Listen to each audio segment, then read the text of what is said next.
Акыл тәрбиялим дип йөрәкне дә тәрбияләргә кирәк. Юкса, моны белем бирү дип тә атап булмый, дип язган борынгы фәлсәфәче Аристотель. Исәнмесез, сезнең белән белем дөньясы һәм мин тапшыруның алып баручысы Айгөл Имамова. Алдағы минутларда. Күңелле дә, файдалы да. Донбасстан килгән балалар өчен нинди ял итү программалары әзерләделәр? Лагерьдә без барабыз театрга. Миңа анда ошый күңелле. Үз өлкәләрендә иң яхшылары кем өчен татар теле буенча олимпиада тормышка юллама булган? Урта сыйныфлардан алып, минем әбием бабам турында бик күп мәгълүмат сөйли башлады инде. Аның шу урта сыйныфлардан инде аның бик бөек шәхес икәнен белдем һәм шул сәбәпле шу теманы алырга булдым. Бер юлы ике эш. Казан укучысы музыкант нинди уку һәм акча эшләү усулларын тапкан? 2 года я уже играю. Я уже 4 года занимаюсь. Мне понравился его звук там, понравилось немного там. Я понажимал клавиш, когда меня папа позвал. Вот, мне понравилось, я дальше начал учиться.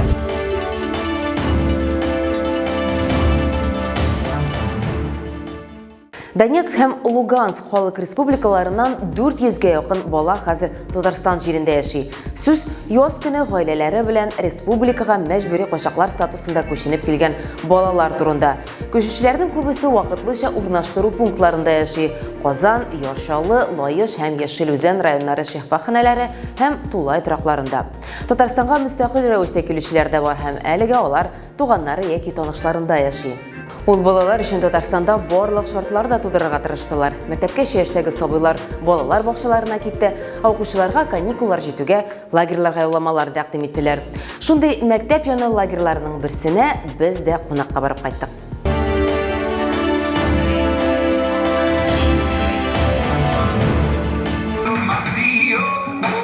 Бу Казанның беренче мәктәбе җәйге каникуллар башлану белән бергә монда мәктәп укучылары өчен лагерь ишекләрен ача. Малай һәм кызларны төрле юнәлешләрдә ял иттерәләр. 30 бала арасында яшь техниклар белән яшь экологлар тематикасы аеруча популяр. Лагерьдә без барабыз театрга. Миңа анда ошый күңелле. Ризыкларны тәмле әзерлиләр. Лагерьга йөрүчеләр Казанның истәлекле урыннары белән дә танышырга өлгергән инде.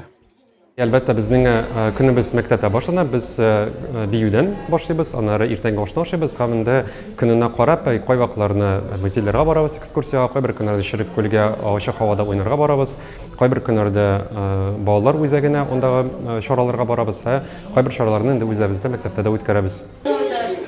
Арада Украинадан күченергә мәҗбүр булучы 3 бала да лагерьга йөри. Һәрберсе Татарстанда белем алулары белән горурлана. Мне нравится лагерь, там очень хорошо, мы все время куда-то ходим. Миңа лагерь бик ошый, анда бик яхшы. Без һәр вакыт төрле җирләргә йөрибез. Театр, музейларда булдык, мультфильм карадык. Еще в школе смотрели мультик. Укучылар ялларын мәктәптә генә түгел, саф һавада да теләп уздыра. Шушы балаларга төрле чит телендәген керттек, төрле менә профессияларга аларга булачакта профессияларга җиңелрәк булыр сойлау өчен без инде төрле сфераны ниттек. Экологлар да безнең булачак, робототехника белән дә без әзрәк эшли башладык шулай. Лагерь июнь ахырына кадәр эшләде.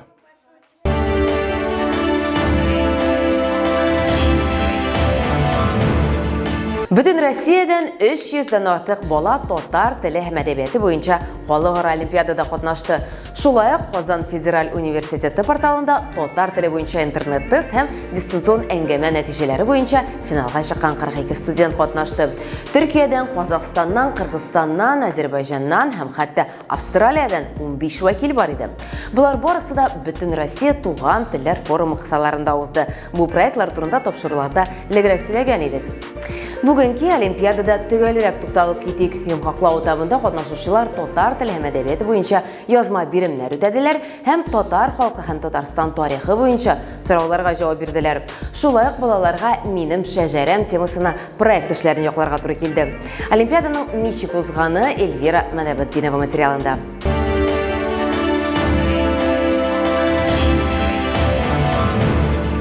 Җәмгыять белем укытучысы миңа бик хата булышты. Безнең нәрсәң мәктәбебез Илзирә Шәрипова Әлки районыннан килгән катнашучы. Илзирә әнисе тарих укытучысы белән бергә нәсел шәҗәрәсен төзеде. Әмма әби бабай архив чыганакларында эзләү ярдәмечә башка үтмәде. Хәтта гаилә китабына да мәрәҗәгать итәргә туры килде. Аның авторы Илзирәнең абыйсы.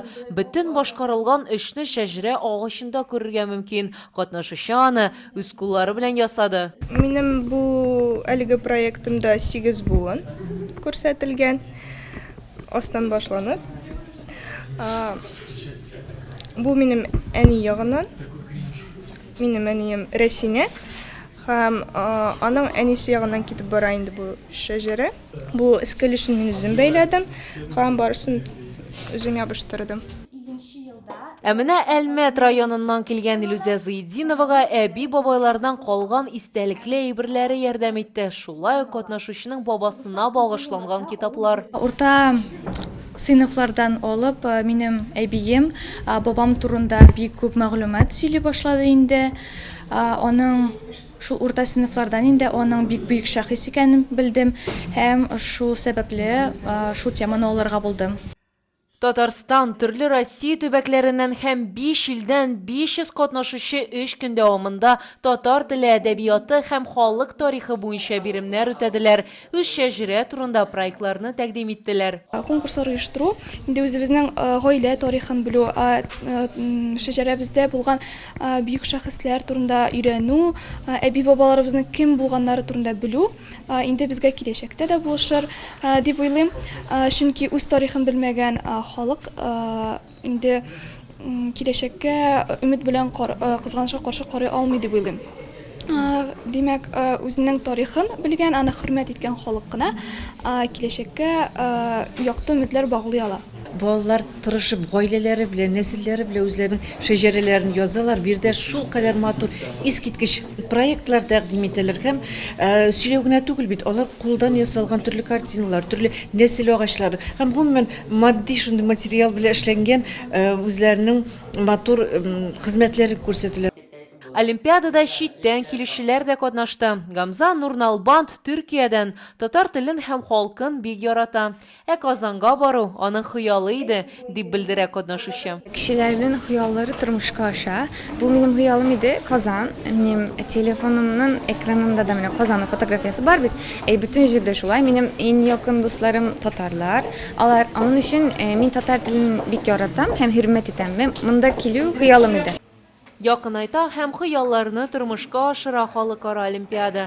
Катнашучыларның проектлары төрле һәм уникаль. Әмма барысында берләштерә бер татар мәдәниятенә, теленә һәм халыкка мәхәббәт.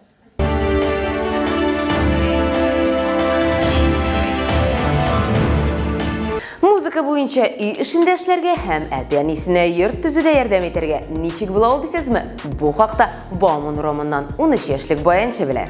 Балачак һәм мәгариф дөньясыннан иң уникаль яңалыклары белән Нияз Рахманның авторлык сәхифәсе.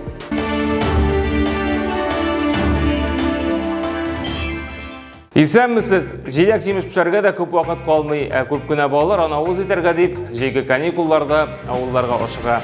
Һәм кайбер балалар бу вакытларын акча эшләп үткәрә. Кая һәм кем булып бу хакта алдагы минутларда.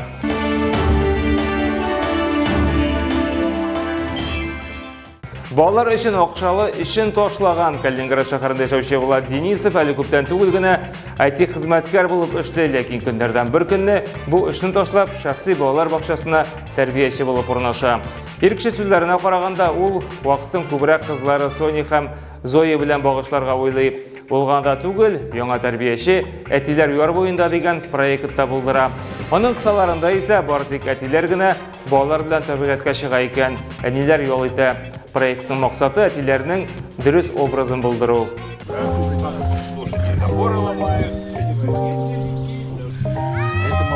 Собрал где-то человек 20 пап, у каждого папы по 1-2 ребенка. В итоге нас тут было 50 человек.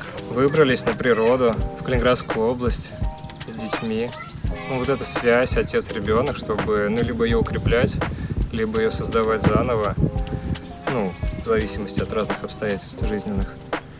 Вот, либо просто вместе круто проводить время, чтобы у детей было яркое впечатление о таком событии, и это яркое впечатление было связано с именем отца. Очень часто, я не знаю, где-то больше половины я слышал всяких гадких, либо нейтральных историй про своих пап. А по сути это такой же второй по близости человек в жизни ребенка, и хочется весь этот градус отношений детей и отцов чуть повысить. Я сейчас работаю воспитателем в детском саду, у меня ребята по 6-7 лет, а до этого я 7-8 лет проработал в сфере IT.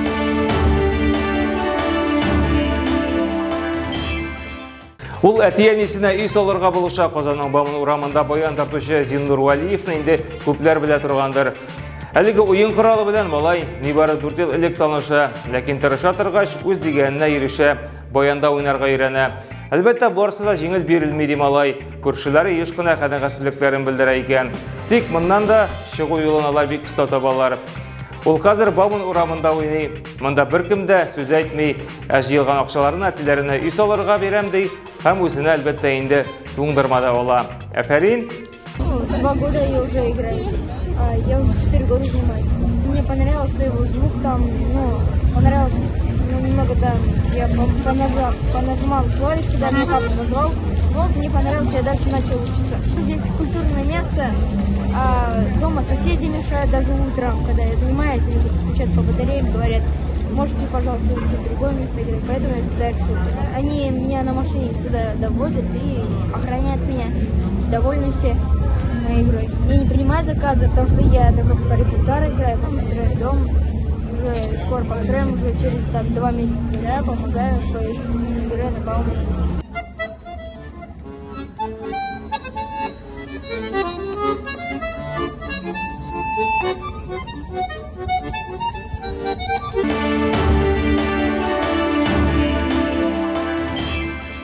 Шәп озатучы, инженерия һәм үҗде технологиялар белән мавыккан Япониядә яшәүче бер ир-ат үз балалары өчен төннәрен бәдрәфкә юлны яктырта торган аяклы лампа булдырган.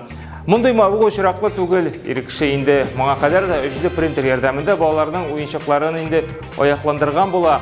Ике кыз әтисе булган, бу ир кеше үзенең балачагын искә ала. Ул үзе дә кичкенә вакытта караңгыдан бәдрәфкә барырга курыккан була. Менә бит кызлары ничек сөендерә.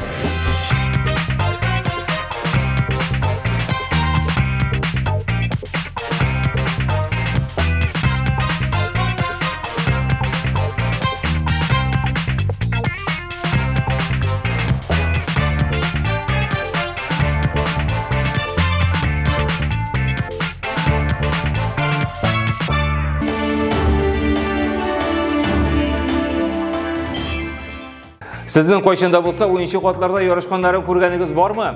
Менә Әлмәттә ат спорты мәктәбе укучылары үзләрен ат спортының бу төрендә сынап караганнар. Бу спорт түры исә хоберхорсинг дип атала икән. Һәм аның буенча ярышлар шәһәрдә беренче тапкыр узган. Идея провести такие соревнования возникла у нас благодаря нашим деткам, нашим воспитанникам, которые после тренировок и вообще в любое свободное время остаются на манеже, ставят себе препятствия, прыгают, очень весело проводят время, и мы решили немножко разнообразить их тренировочный процесс.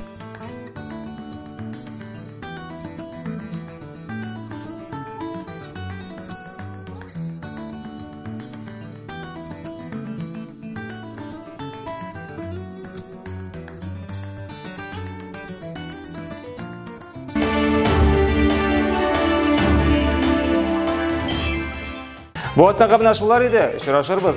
Сәламәт булыгыз.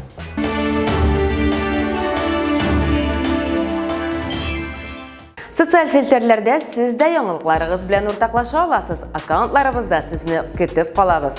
Белем бирү сәләтләрне үстерә, көчәйтә, әмма булдыра гына алмый. Бу хакта онытмагыз. Француз философы, мәгърифәтчесе Вольтер сүзләре белән тапшыруыбызны тәмамлыйбыз. Яңа очрашуларга кадәр сау булыгыз.